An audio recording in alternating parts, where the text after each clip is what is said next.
Thank you for making time to talk to us. It's good to be here.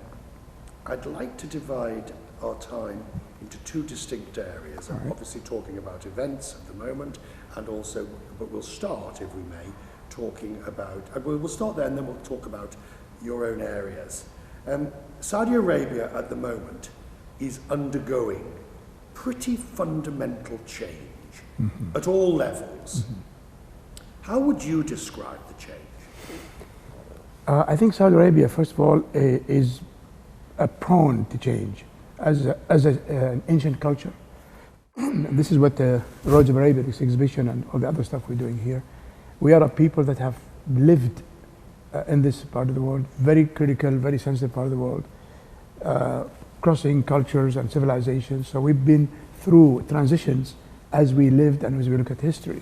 So I think practically that we're genetically programmed, to be able to transition and to be able to carry transitions in a way that that keeps us going and that keeps us rolling. It is also a country with an extraordinarily large percentage of young people. The statistic 60 or 70% are under 30. That creates its own tensions, doesn't it, with a youth that wants something changed, that wants to move forward, versus older ones like you or me that are perhaps a little more traditional. Well, I'll talk about myself in this case. My organization has been founded on not just change for the sake of change, but for actually keeping up with the times. We are today in Saudi Arabia one of the top, if not the top organization in any of the areas that you want to challenge in terms of technology, in terms of IT, in terms of ideas and initiatives. So we're a moving initiative. I think age in terms of population is a big opportunity. But if you only look at age that people just want change and you keep changing things because people want change, I think that will be, the opportunity will turn into a danger in the sense that you're just changing because people are young. What you need to do is look at opportunities to stabilize the economy. Younger people in this country particularly, they want to have a place to live, they want to get married, they want to have a stable job, they want to have opportunities to make the best of themselves. And that's what Saudi Arabia needs. It's not the first time we've gone through this. People tend to forget. Saudi Arabia has never been a stagnant country. We never stagnated. Even the founder, King Abdulaziz himself, founded this country, started in 1902. He broke ground and he broke initiatives that people did not agree to. But he had a way of including people, of working what I call top down, which is people first and then downwards. This is the challenge of the current changes underway, isn't it, by His Highness the Crown Prince. I mean, not only for a youth, but the other massive change is this women empowerment, that suddenly women are going to play a much greater role than they have recently, but historically have played a role. Of course. My mother, as an example, my grandmother, my father's mother, were great women that I thought had a big impact on us, as a generation who have worked hard and built a lot in this country. King Abdulaziz, the founder, has always looked particularly in big interest in making people involved and talking to people and making them ready for change. So how do you interpret Vision 2030? Well, I think it's a very interesting way and a very good way of pulling things together, managing them according to, of course, new management techniques and so on, to push the country towards a direction to recover in terms of economy. You see, our economy is very much endowed. Historically, if you look around here, we have had, let's say, the oil of each age, whether it's been the spice routes, whether it's been trade, whether the caravans of trade. I mean, we've had wealth here, embedded. Every time we dig, we find amazing wealth. So we are prone to managing wealth. We're prone to managing security, if you want to look at it this way. And today we have another added addition, which is oil. Now, managing oil, managing income from oil, focusing towards especially education. I'm a believer that just education by itself is not enough. You have to have people rooted in their country, knowing where they want to go. You just can't take them and say, I want to take them for change. You talked about managing wealth, spice, digging for oil. But the other wealth that you've got in this country is your youth. Of course. And your female population. Yes. All of which has been an untapped source of wealth for this country until now. I'm talking about just not myself, but as an organization. I've been working with women and great women groups and young people since the last 30 years. And I've always said that the biggest asset of this country are its people. I don't say just young people or old people, it's people. Older people also are an inspiration to build a country. See, how does this country come together as a united country in the largest sector of the Arab world? I mean, this is the Arabian Peninsula, this is the center of everything that's happening. Look at the sky, all the airplanes crisscrossing the sky. So I wouldn't dismiss the great people that have literally brought this country together. And this country was literally poor at a certain point of its life. But it wasn't poor spiritually, it wasn't poor in terms of its people, it was poor maybe financially. You have been at the highest levels of this country for most of your adult life. The recent crackdown on corruption which has taken place, in the rest of the world, people have, myself included, we've watched it with something, wondering what on earth is going on. Mm-hmm. Most countries don't go and arrest 208 people from the highest echelons of government and royal family. Mm-hmm. So what is going on here? Well, I don't mean to divert your question, but I really don't have much more than what you hear in the news. So I can't really make more elaborate comments. I can leave that to the government to tackle that. Again, I go back to what we do. What I learned from my boss, if you want, my father, growing up with a man who literally was totally strict in terms of corruption. Our organization has been in the forefront since the last 15 or 17 years in not just fighting corruption, making sure it doesn't happen in the first place. Total openness in terms of our business dealings, in terms of our contracts, in terms of all the things we do. You can't have any economy run today with corruption right in the middle of it. I'm not just saying about Saudi Arabia. Every country today in the world is infested, unfortunately, with corruption. Corruption will continue in any country unless you make it part and parcel of the ethics of people. Is it your understanding, though, that this new policy or that this initiative, this action that's been taken, is going to go all the way? Has got staying power. It's not just.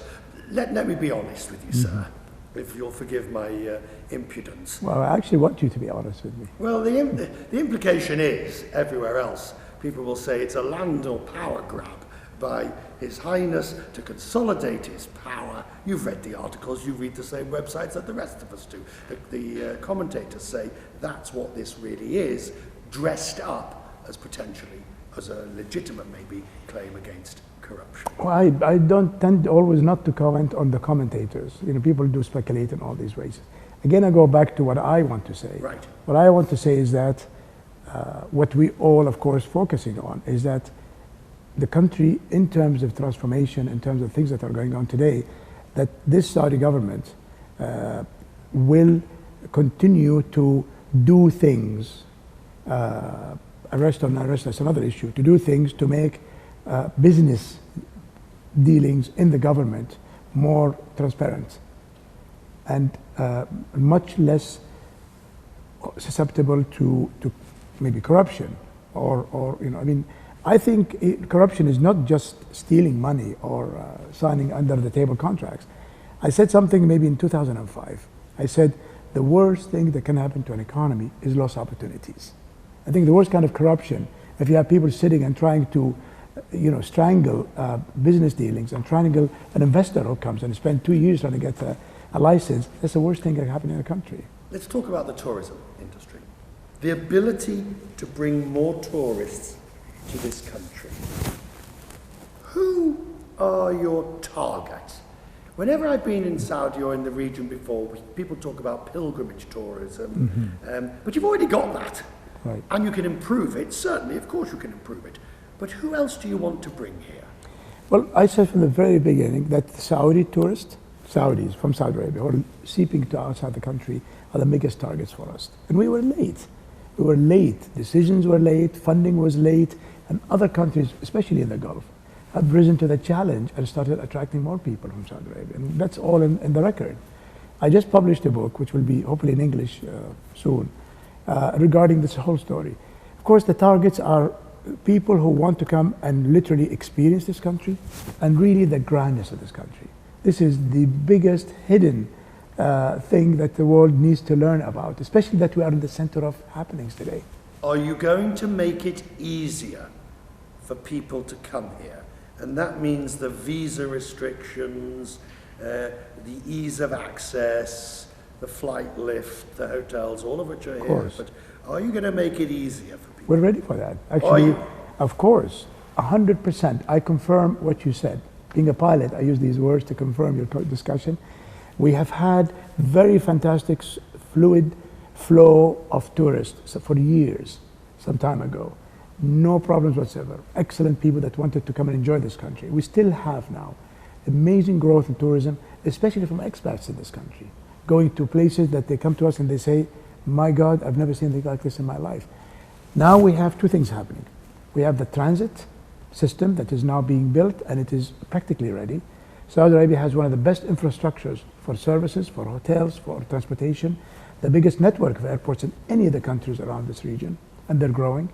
And we have also the tourist visa, which was stopped a while ago. We reorganized it, and now it's going to be, I think, hopefully in 2018, launched, totally fluid and totally organized.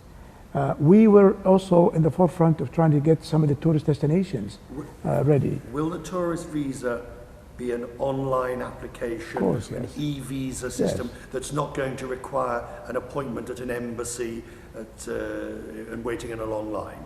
Of course, I agree. Yes, not us in our organization. We are the top IT organization. Let's say one of the top. I don't want to make people angry. With a very small men and women staffing in the country. We do believe, not just in social media. We're the biggest, one of the biggest in social media today. But we do believe in systematic change in terms of processing. We actually process 90% of our business in our organization, at least 90%. Through technology. So that Saudi Arabia actually is moving towards being one of the star countries in terms of technology worldwide. It's not a miracle to do these things. People have done them. But now in Saudi Arabia, we have the manpower and the women power of Saudis who do this job. You see, this whole exhibition wasn't imported from somewhere. This is stuff that we found in Saudi, our Saudi men and women. I wish you'd come a few days ago, and maybe we can give you some footage. You'll see the men and women of Saudi Arabia, very smart people, sitting down and literally going through this small list of the artifacts, absolutely meticulous. We have Saudis in our organization, we're about 98% Saudis. And the people who come to our organization, they go through a major process of rebuilding. Young people. And now they are stars. We have project managers who are 25 years old, men and women. And so this country is endowed by people that are used to nation building, used to economy building, used to having security in the country. What people need today is to understand where they come from. It's not just like about history. That the amazing land they stand on, you have to know about this place. And this is the most amazing place. Islam launched from the land that we stand on today. So it's not just a country that wants to change. It's a country that needs to go forward to a great future, not just to change and find out where to go next. So, thank you. Pleasure. Brilliant. That was excellent, that last bit.